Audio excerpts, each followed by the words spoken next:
Hello, good evening. As promised, I'm back again with the second video in the series of the video describing the assignment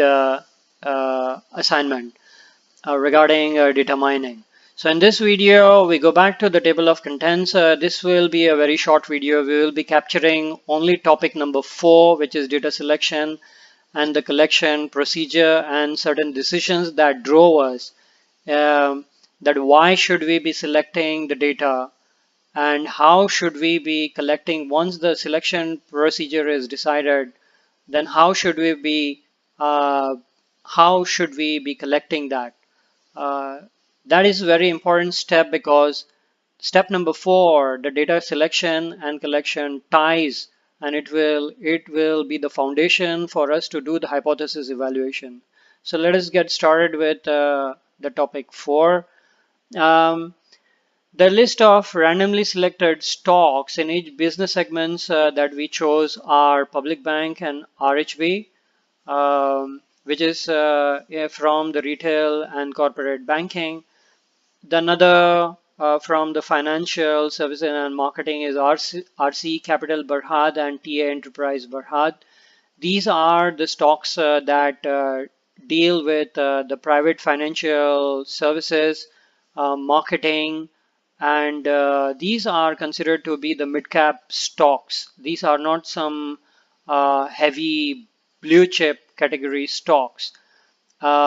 The third is the retail and the retail finance and insurance business segment, in which we look at Takaful, Malaysia, and Tune Protect, both of them involved into providing risk assurance and insurance services to the people. Um, the stocks in these particular category are cannot be termed as a small stocks. These are middle level stocks. So the reason why we choose the stocks in this manner is that it gives us the feel of the cross section uh, of the entire market. So public bank and RHB cover captures the sentiments of the investors from the blue chip and where the high volume of trades happen. RC Capital and TA Enterprise gives us the feel and the flavor of the sentiments on the small volume stocks or in the small value stock category, if you would like to say that way. And insurance company is a completely different, a much more stable kind of a business. So we chose that because the public bank, the banking stock, and the financial services and marketing are considered to be slightly aggressive stocks, whilst insurance would be a bit stable. So it allows us to get a balanced view of the behavior of the market, and that is the reason behind choosing these sample of stocks related to each business segment. Now, before we jump into what kind of data would be needed, the way how we began this process was by putting a structure into what do we want to know from the data, and that is what will tell us what type of data we need. So we made use of the star schema, which is a structure which has got the fact table, which contains all the measures that we would be using in our analysis. So all that you see over here, they would be the measures on the basis of which the numerical and the interval data, basis which all the calculations and all the models would be built. Now, these measures in the fact table would be then how you say split into various dimensions. As you can see over here, like we have dimension of stock, dimension of price, dimension of gold, dimension of construction index, dimension of volume, and dimension of date. Now what these dimensions do to the fact table is that they allow fact table has got all the aggregated values inside the table which have been measured when we collect the data. Dimension tables will allow us to disaggregate that data and denormalize that data. Basically, it will allow us to split and take a look at the data in different dimensions uh, depending on what we would like to see in that data. Basically, it will allow us to drill down into the details of the data, and that's how this star schema is supposed to function, and that is how our data warehouse for the data analytics would be created.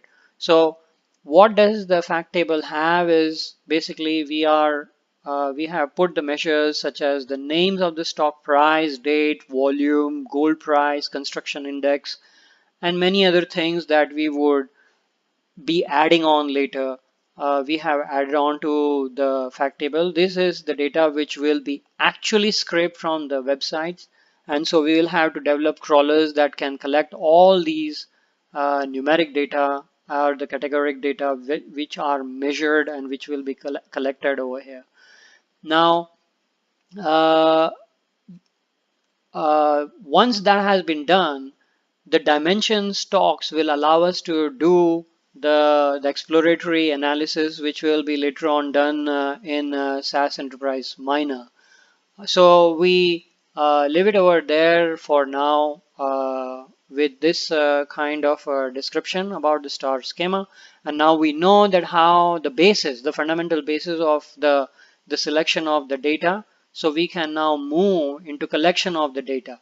Collection of the data would be done from the websites such as Bursa Malaysia, uh, and many other private websites which give the real-time data of the foreign exchange and the currency rates with Malaysian ringgit and the gold prices in Malaysian ringgit in the Malaysian region.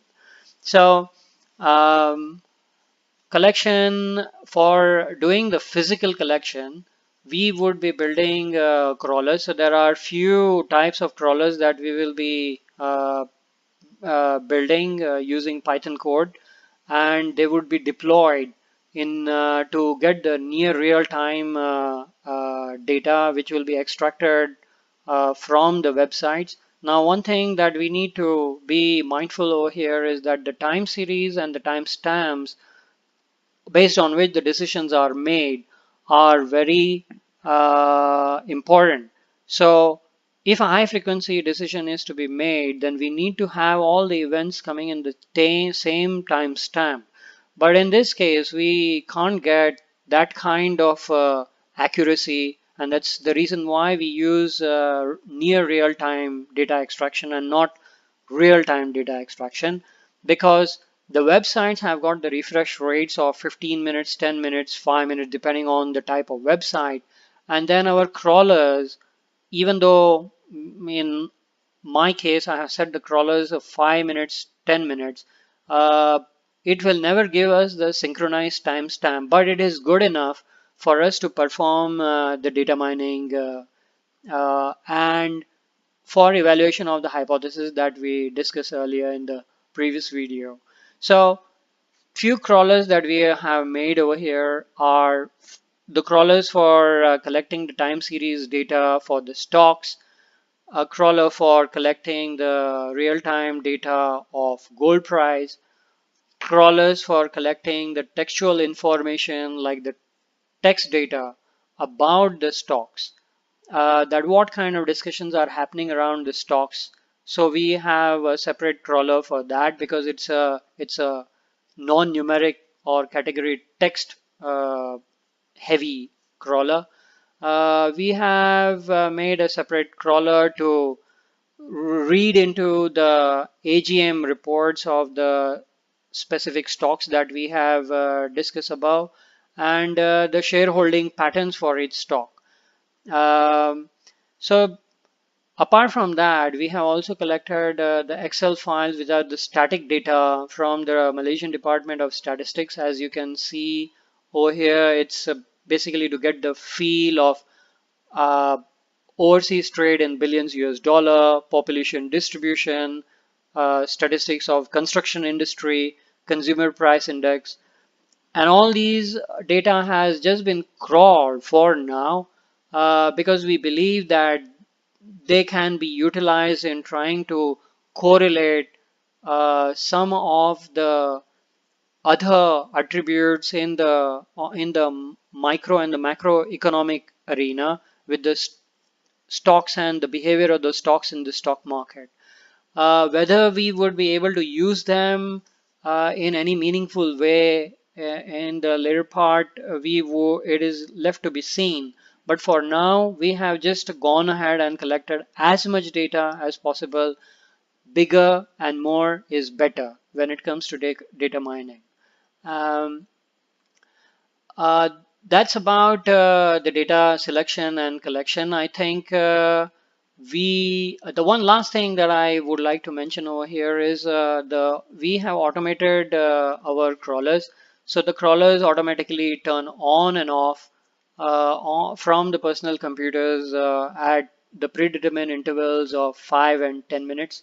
They scoop the data once they are on and they dump it automatically into the CSV file format.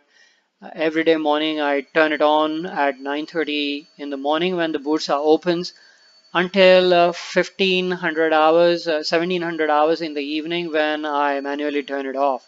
And that has produced a large amount of data.